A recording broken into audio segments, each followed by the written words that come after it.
Welcome to our ecology project, where we have taken a look at the effects of mercury-contaminated soil on radish growth. Industrialization has had many benefits since it first arrived in the 1800s. However, processing plants and many other factories alike had not developed a proper way to dispose of harmful waste from the goods that they produced.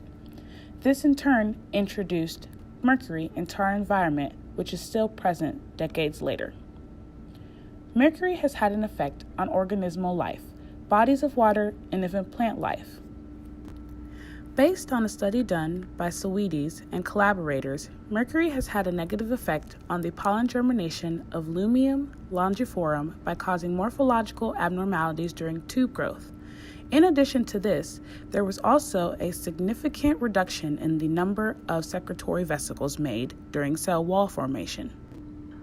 The purpose of this experiment is to look at how mercury-contaminated soil has an effect on radish plant growth. With this being said, our hypothesis is that the mercury-contaminated soil will have a negative impact on the way that our radish grows. The radish that we use for this experiment is Rabanito cherry, also known as a cherry radish. In this experiment, we used 3 different types of soil. We used normal potting soil for normal plant growth. We collected soil from the South River, which was slightly contaminated with mercury, and we gathered Ridgeview soil. The soil was dry and a little chalky. Both were either light in color or dark in color. After collecting our soil, we allowed it to dry for 1 week. We then planted cherry radish seeds in each type of soil. Each soil had 25 plots, which had 2 seeds in each. We wanted to ensure that each plot would have some type of plant growth.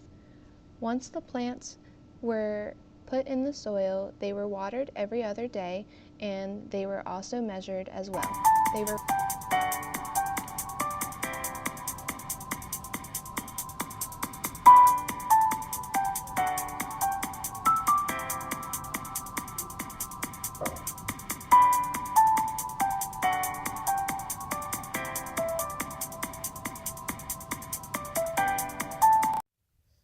On our first graph, which compares average leaf count between the different soils, is shown by a bar graph with its respective standard error bars. The potting soil counts were the control. The bars appear to show that there was not much of a difference between the counts for both the Ridgeview Park and Constitution Park. There is a 0.03 of a gram difference between the 2 averages, while the potting soil leaf count average was at least 1 gram higher than the other 2. The following bar graph compares average dry weights for the plants according to their type of soil. The standard error bars are also included for each bar respectively. According to the graph, it appears to show that the contaminated soil had double the amount of average dry weight when compared to Ridgeview Park soil. The potting soil average dry weight includes the roots, but the other 2 averages do not. Our final graph is a line graph that compares the heights of the plants over a 10-day growth period. All the plants include their standard error. The line trends show how the potting soil had the best growth, followed by the South River, and lastly by the Ridgeview soil plants. For the first 2 days, the growth was relatively similar for all plants. No data was recorded on day 3. After day 3, Ridgeview soil plants had noticeably less growth than the other plants. The South River plants stayed relatively close in growth to the potting soil plants for days 4, 5, and 6. At day 7, the South River plants started to fall behind in growth in comparison to the potting soil plants, which take the lead. Once we ended our growing period, we witnessed some slight abnormalities.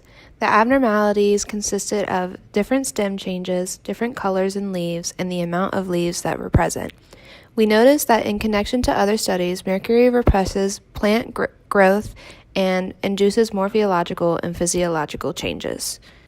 These morphological changes include changes in leaf and stem color. As shown, you can see that leaves are lighter greens and darker greens throughout. In addition to this, there were also bent stems as well as discoloration on the leaves, especially the ones that were grown in the contaminated soil.